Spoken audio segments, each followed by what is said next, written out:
Hello students, you are most welcome to 11th class chemistry. Students, our chapter first is going on. Chapter first, some basic concept of chemistry. तो students इस chapter में हम पढ़ रहे हैं average atomic mass और molecular mass. देखो masses के बारे में, एटॉमिक मास के बारे में मैंने प्रीवियस वीडियो में आपको एक्सप्लेन किया था। स्टूडेंट्स वीडियोस को आप ढंग से और कंप्लीट देखेंगे, ठीक है ना। और वीडियो अगर आपको अच्छा लगे तो आप कमेंट्स और लाइक ज़रूर कीजिएगा। ओके स्टूडेंट्स, तो स्टार्ट करते हैं हम। एवरेज एटॉमिक मास को कैसे कैलकुलेट कर सकते हैं किसी भी एलिमेंट के लिए, ठीक है ना। तो फर्स्ट टॉपिक है हमारा यहाँ पर एवरेज एटॉमिक मास। तो स्टूडेंट्स किसी भी एलिमेंट के लिए हम एवरेज एटॉमिक मास कैसे कैलकुलेट कर सकते हैं, ये चेक करना है हमको इस टॉपिक के अंदर। देखो कोई भी एलिमेंट है स्टूडेंट्स, हमने आपको प्रीवियस वीडियो में एटॉमिक मास बताया था। किसी भी एटम का जो मास होता है उसका वो एटॉमिक मास कहलाता है, ठीक है ना। अब एवरेज एटॉमिक मास कैसे कैलकुलेट करें हम, तो जैसे कोई भी एलिमेंट है, यहाँ पर एलिमेंट में एग्जांपल ले लेता हूँ कार्बन, ठीक है ना। कार्बन का सिंबल C होता है, इसका एटॉमिक नंबर 6 होता है। और अब तक हमने जो स्टडी किया है उसके अकॉर्डिंग इसका जो एटॉमिक मास है स्टूडेंट्स वो कितना माना जाता है, 12 माना जाता है, ठीक है ना। कार्बन का एटॉमिक मास कितना है, 12 लिया जाता है, 12 यूनिट। तो ये इसका कार्बन का जो ये एटॉमिक मास है, ये 12 यूनिट जो है यहाँ पर स्टूडेंट्स, ये इसका एवरेज एटॉमिक मास है कार्बन का। क्या है ये, एवरेज एटॉमिक मास, ठीक है ना। एवरेज एटॉमिक मास कितना है, 12 यूनिट। अब ये एवरेज एटॉमिक मास कार्बन का किस प्रकार से हमने ऑब्टेन किया है, तो देखो स्टूडेंट्स इस नेचर के अंदर जो एलिमेंट प्रेजेंट हैं, बहुत से एलिमेंट में मैनी एलिमेंट्स है आइसोटोप्स। जितने भी एलिमेंट इस नेचर के अंदर प्रेजेंट है उसमें से बहुत से एलिमेंट्स के क्या प्रेजेंट है, आइसोटोप्स प्रेजेंट है, ठीक है ना। आइसोटोप्स, आइसोटोप्स को आप प्रीवियस क्लासेस से पढ़ते आ रहे हो, ठीक है ना। इनके एटॉमिक नंबर तो सेम होता है लेकिन एटॉमिक मास डिफरेंट होता है, ठीक है ना। तो स्टूडेंट्स मैं यहाँ पर किस एलिमेंट की बात कर रहा हूँ, कार्बन की। Carbon has 3 isotopes. कार्बन के कितने आइसोटोप्स हैं, 3, ठीक है ना। कौन कौन से, कार्बन 12, कार्बन 13, कार्बन 14, ये कार्बन के क्या हैं, आइसोटोप्स हैं। तो स्टूडेंट्स कार्बन के जो 3 आइसोटोप्स हैं, ये 3 आइसोटोप्स की हेल्प से हमने ये एवरेज एटॉमिक मास कैलकुलेट किया है। तो कैसे किया है, ये आइसोटोप्स जो 3 हैं ये नेचर के अंदर प्रेजेंट हैं। अब नेचर में इन आइसोटोप्स की कितनी परसेंटाइल प्रेजेंट है, उस परसेंटाइल के अकॉर्डिंग इनका जो एटॉमिक मास होता है, यानी कि ये वाला अप्रॉक्सीमेट 98% प्रेजेंट है नेचर में, ये वाला अप्रॉक्सीमेट 1% प्रेजेंट है, और कार्बन 14 भी अप्रॉक्सीमेटली यानी कि सबसे कम अमाउंट में प्रेजेंट है। ये मतलब लगभग 2 × 10⁻10% इतना परसेंट प्रेजेंट है। तो देखो मिनिमम अमाउंट में तो कार्बन 14 है, 1% अप्रॉक्सीमेट बता रहा हूँ मैं, एकदम फिक्स नहीं बता रहा हूँ। कार्बन 13 प्रेजेंट है और 98 परसेंटाइल में लगभग कौन है, कार्बन 12 प्रेजेंट है, ठीक है ना। तो इनकी जो ये परसेंटाइल है, इस परसेंटाइल का यूज़ करेंगे, जो जितने भी परसेंटाइल में एलिमेंट का आइसोटोप प्रेजेंट है उसका यूज़ करेंगे। और इस एलिमेंट का जो क्या है, एटॉमिक मास, जैसे इसका एटॉमिक मास 12, इसका एटॉमिक मास 13, इसका एटॉमिक मास 14, ठीक है। तो क्या करते हैं स्टूडेंट्स, हम ये जो परसेंटेज होती है, इस परसेंटेज के हम इन परसेंटेज को हम ग्राम्स में ले लेते हैं। ग्राम्स में लेने के बाद हम क्या करेंगे, इसका और इसका मल्टीप्लाई करेंगे, इसका और इसका मल्टीप्लाई करेंगे, इसका और इसका मल्टीप्लाई करेंगे, और इन सब को जब हम ऐड करते हैं तो ऐड करने के बाद जो हमको यहाँ पर मास ऑब्टेन होता है वही होता है एवरेज मोलिकुलर मास या एवरेज एटॉमिक मास। जैसे इसका कितना बनेगा 0.98 मल्टीप्लाई 12 कर दो, और 0.01 इसको मल्टीप्लाई कर दो, और इसको 2 × 10⁻⁻12 करके मल्टीप्लाई 14 कर दो, सबको ऐड कर दो। सबको ऐड करने के बाद यहाँ पर अप्रॉक्सीमेटली बता रहा हूँ मैं 12 पॉइंट समथिंग आता है यूनिट, तो ये इसका एवरेज एटॉमिक मास है। तो मोस्टली हम क्या यूज़ करते हैं 12 यूनिट कार्बन के लिए। तो इस तरह से हम किसी भी एलिमेंट का एवरेज एटॉमिक मास कैलकुलेट करते हैं, ठीक है ना। तो देखो मैं इसको नोट कर रहा हूँ और यही एग्जाम्पल आपको लेता हूँ जिससे आपको बिल्कुल क्लियर हो जाए। तो कोई भी एलिमेंट आप चेक कर सकते हो, जैसे हाइड्रोजन के एलिमेंट, हाइड्रोजन के 3 आइसोटोप्स प्रेजेंट होते हैं, क्लोरीन के 2 आइसोटोप्स प्रेजेंट होते हैं, ऑक्सीजन के 3 आइसोटोप्स प्रेजेंट होते हैं, आयोडीन के 3 आइसोटोप्स प्रेजेंट होते हैं। तो बहुत सारे एलिमेंट्स हैं जिनके आइसोटोप्स प्रेजेंट हैं इस नेचर के अंदर।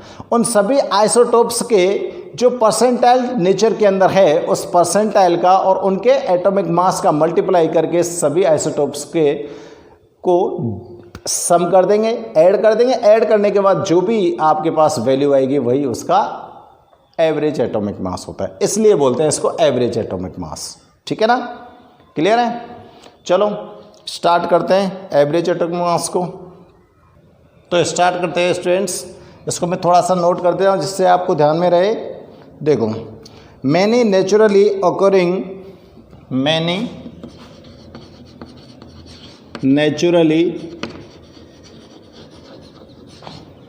occurring elements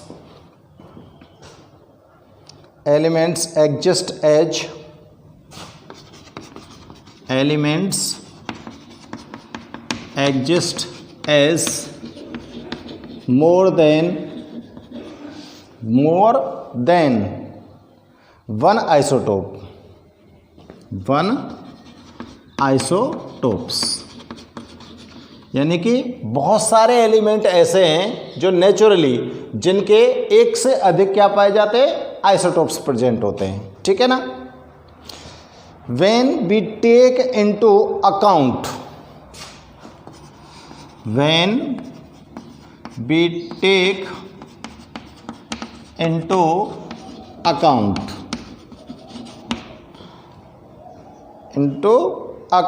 the existence of these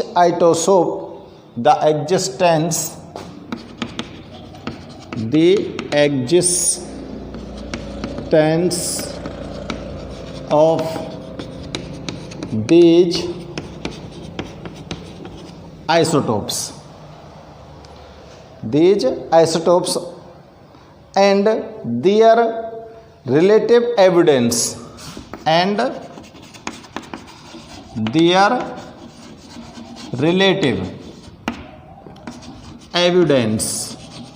evidence का मतलब परसेंटेज में जितना भी प्रेजेंट है नेचर के अंदर, ठीक है ना। The average atomic mass of that element,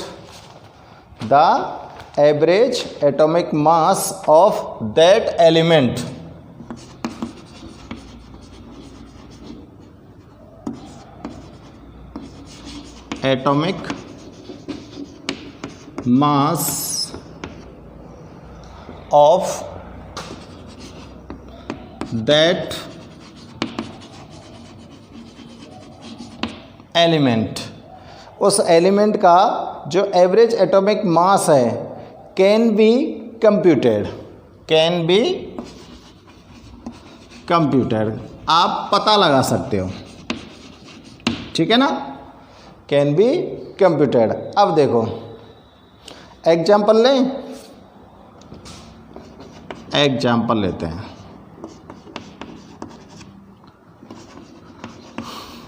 carbon has 3 isotopes. Carbon के पास कितने आइसोटोप हैं बच्चों? 3 आइसोटोप्स, ठीक है ना। विद रिलेटिव एविडेंस, चलो मैं एक टेबल बना के लिख देता हूँ सबको, है ना, आइसोटोप्स को। तो देखो स्टूडेंट्स, इधर तो लिख रहा हूँ मैं आइसोटोप, ठीक है ना, और यहाँ पर लिख देता हूँ इनकी एविडेंस, नेचर में कितना % में एविडेंस ये प्रेजेंट है। तो यहाँ पर लिख रहा हूँ मैं रिलेटिव एविडेंस % में, ठीक है ना। और इसके पीछे इनका क्या लिख देते हैं हम? Atomic mass. यहाँ पर क्या लिख देते हैं? एटॉमिक मास लिख लेते हैं। किस में लिखेंगे हम? यूनिट में लिख लेते हैं। चलो, तो मैं इस तरह से आपको एक टेबल बना देता हूँ बिल्कुल क्लियर, जिससे आपकी समझ में आ जाए।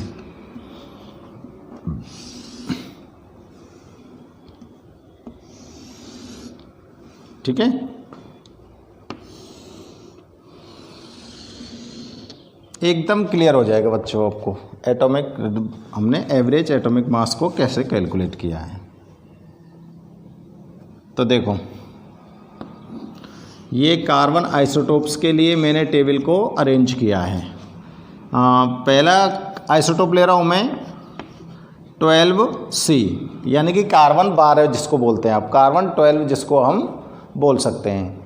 ये प्रेजेंट होता है 98.982% नेचर के अंदर, ठीक है ना।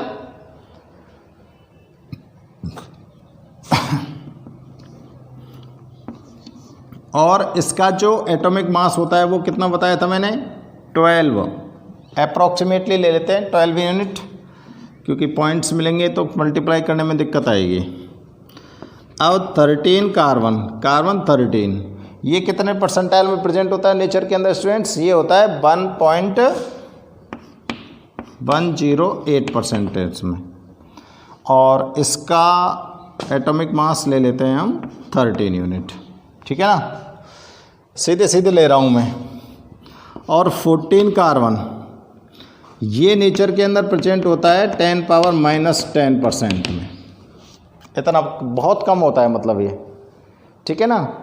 और इसकी जो एटॉमिक मास लेंगे हम यहाँ पर कितना ले लें? 14 यूनिट ले लें, 14 यूनिट्स। इनके पीछे पॉइंट में सम नंबर्स और प्रेजेंट होती हैं, लेकिन मैं सीधे सीधे ले रहा हूँ स्टूडेंट्स यहाँ पर, जिससे कैलकुलेशन में हमको दिक्कत नहीं आए और अप्रॉक्सीमेटली आपके पास उतना ही आ जाएगा, ठीक है ना। अब इसका आप एवरेज एटॉमिक मास कैलकुलेट कीजिए। क्लियर? तो देखो, इस परसेंटाइल को जब हम हटा देंगे, तो ये पॉइंट हमारा 2 नंबर्स आगे खिसक जाएगा ना। ये बात तो समझ आती है ना, परसेंटाइल को हटाने पर। तो निकालता हूँ मैं average atomic mass, average atomic mass of carbon, ठीक है। तो देखो, परसेंटाइल को हटा रहा हूँ, 0.98, इतना ही ले लूँ या और बढ़ाऊँ? चलो 892, इतना ही है ना। मल्टीप्लाई कितने से करना पड़ेगा? 12 यूनिट से। इसका जो एटॉमिक मास है उससे इसको मल्टीप्लाई कर दो, ठीक है ना। सबको इसी तरह से कर दो और फिर एक साथ सबको क्या कर देना है? हमको ऐड कर देना है। अब ये कितना इसका, अगर मैं ये पॉइंट आगे बढ़ाऊँ परसेंटाइल हटाकर, तो कितना आएगा बताओ? 0.01 और कितना है? 108 मल्टीप्लाई 13 यूनिट प्लस इसको आगे बढ़ाएं पॉइंट को परसेंटाइल हटाकर, तो स्टूडेंट्स पॉइंट आगे बढ़ जाएगा, यानी कि कितना आ जाएगा? ये 0.02 10⁻⁻10 मल्टीप्लाई 14 यूनिट। चाहे तो यहाँ बढ़ा दो, चाहे आप यहाँ पर बढ़ा दो, क्योंकि इस पॉइंट को जब आप यहाँ पर ले जाओगे, क्योंकि साइंटिफिक नोटेशन में जब आप नोट करते हो तो पॉइंट को कौन सी साइड में रिमूव कर रहे हो आप? भाई राइट साइड में रिमूव करते हैं तो नेगेटिव वैल्यू तो इंक्रीज होगी। यूनिट है यू, इन सब का मल्टीप्लाई कर लो और सबका मल्टीप्लाई करने के बाद ऐड कर दो, और ऐड करेंगे तो आपके पास 12.01 यूनिट ये आएगा। तो स्टूडेंट्स आप बताइए, average atomic mass of carbon atom कितना आया? 12.01 यूनिट। ठीक है, तो ये इसका एवरेज एटॉमिक मास कैलकुलेट करने का सिस्टम होता है, जिसमें आप किसकी हेल्प लेते हो? आइसोटोप्स की। तो मेन चीज़ आपको क्या ध्यान रखनी है कि नेचर के अंदर एलिमेंट के जितने भी आइसोटोप प्रेजेंट है उनकी एविडेंस कितनी परसेंटेज में है। ठीक है ना?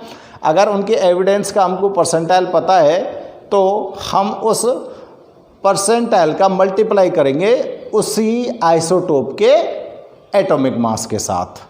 तो 3 है, 4 है, जितने भी आइसोटोप प्रेजेंट है सबको इस तरह से मल्टीप्लाई कर लेंगे और एक साथ ऐड कर देंगे, और ऐड करने के बाद जो भी वैल्यू हमारे पास आएगी वही हमारा क्या होगा? एवरेज एटॉमिक मास होगा। ठीक है, तो आप वीडियो को पॉज करके इसे नोट कर लो। अब देखो नेक्स्ट है अपने पास टॉपिक मोलिकुलर मास। कोई भी मॉलिक्यूल है, उस मॉलिक्यूल का अगर आपको मास डिटरमाइन करना है, किसी भी मॉलिक्यूल्स का मास अगर हमको डिटरमाइन करना है तो उसे हम क्या बोलते हैं? मोलिकुलर मास बोलते हैं। और इसमें क्या करते हैं बच्चों हम कि जो मॉलिक्यूल्स आपको गिवन है उस मॉलिक्यूल्स के अंदर विच एटम्स आर पार्टिसिपेट्स, तो आपको उन सभी एटम्स के जो एटॉमिक मास होते हैं उन सब को क्या कर देना है? ऐड कर देना है, सम कर देना है सबका। जैसे मैं एग्जांपल के तौर पे आपको मोलिकुलर मास निकाल के बताऊं तो देखो मेरे पास मैं मॉलिक्यूल्स ले रहा हूं, मॉलिक्यूल है मेरे पास, जैसे आपके पास आपके लिए ले लेता हूं मैं यहाँ पर H2SO4। ये सल्फ्यूरिक एसिड का एक मॉलिक्यूल है मेरे पास, और इसका मेरे को मोलिकुलर मास ऑब्टेन करना है, कैलकुलेट करना है। तो इसका मोलिकुलर मास कैलकुलेट करने के लिए स्टूडेंट्स इसके अंदर जितने भी एटम पार्टिसिपेट करने वाले हैं, अब बताओ इसमें एटम कौन कौन से हैं जो पार्टिसिपेट कर रहे हैं? हाइड्रोजन है, सल्फर है और ऑक्सीजन है। 3 एटम पार्टिसिपेट करके इस मॉलिक्यूल का फॉर्मेशन कर रहे हैं। तो आपको इन तीनों मॉलिक्यूल्स का, 3 मॉलिक्यूल्स का क्या एटॉमिक मास आपको लर्न होना चाहिए। तो हाइड्रोजन का एटॉमिक मास 1 यूनिट होता है, सल्फर का कितना होता है? 32 यूनिट होता है, और ऑक्सीजन का 16 यूनिट होता है। ठीक है ना? अब यहाँ पर आपको ध्यान क्या रखना है कि इस मॉलिक्यूल के अंदर इन एटम्स की जितनी अमाउंट प्रेजेंट है, यानी कि कितनी मल्टीपल अमाउंट यहाँ पर प्रेजेंट है, उस मल्टीपल अमाउंट का मल्टीप्लिकेशन कर देंगे उनके एटॉमिक मास के साथ, और फिर सबको क्या कर दो? सम कर दो। तो देखो कैसे मैं कैलकुलेट कर रहा हूँ। तो देखो हाइड्रोजन का एटॉमिक मास कितना है स्टूडेंट्स? 1 यूनिट। लेकिन हाइड्रोजन के 2 एटम्स यहाँ पर पार्टिसिपेट कर रहे हैं, इसलिए मेरे को मल्टीप्लाई करना पड़ेगा कितने से? 2 से। प्लस सल्फर का 1 एटम है, और इस 1 एटम का एटॉमिक मास कितना है? 32। क्लियर? प्लस ऑक्सीजन के 4 एटम हैं, और 1 एटम का कितना होता है? 16। तो मल्टीप्लाई करेंगे मेरे कितने से करना पड़ेगा? 16 से। तो अब आप इसको सॉल्व कर दीजिए। 2 + 32 + 48, नहीं 64 आएगा, 64। कैलकुलेट सम करो सबका, कितना आएगा? 98 यूनिट। तो सल्फ्यूरिक एसिड का मोलिकुलर मास कितना आता है? 98 यूनिट। ठीक है ना?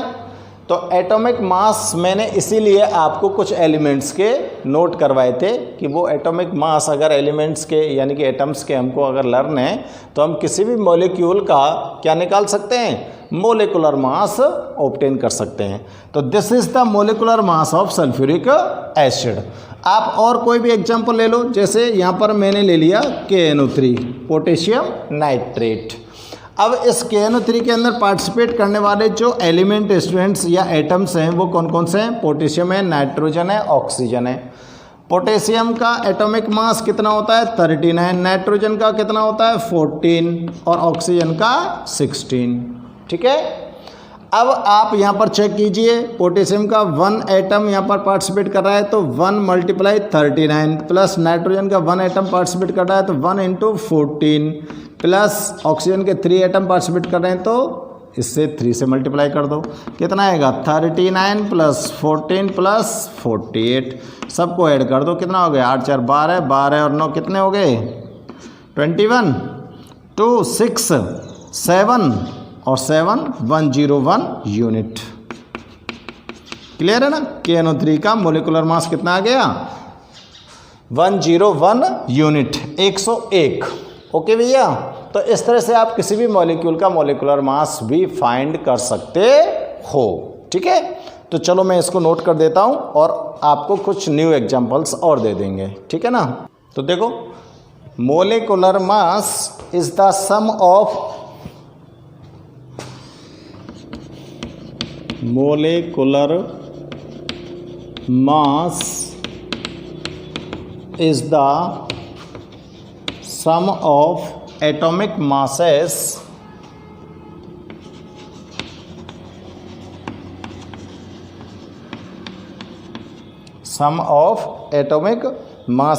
of the element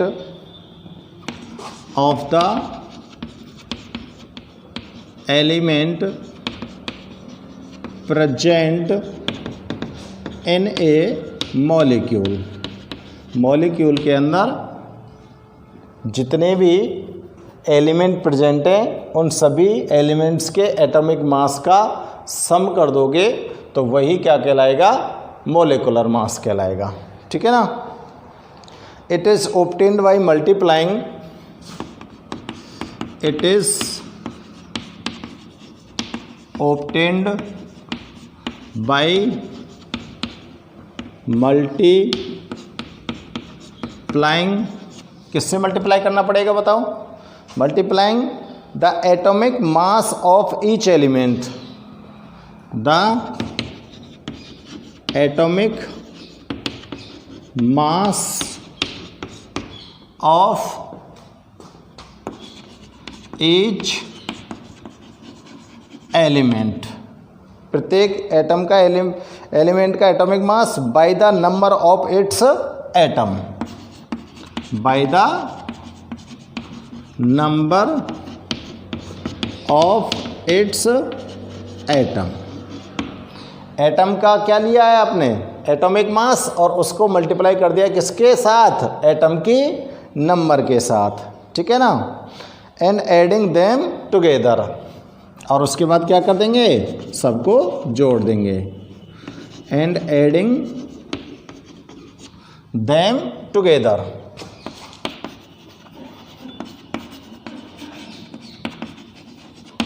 ठीक है ना। तो एग्जाम्पल चेक करो, एग्जाम्पल चेक करता हूं मैं। देखो,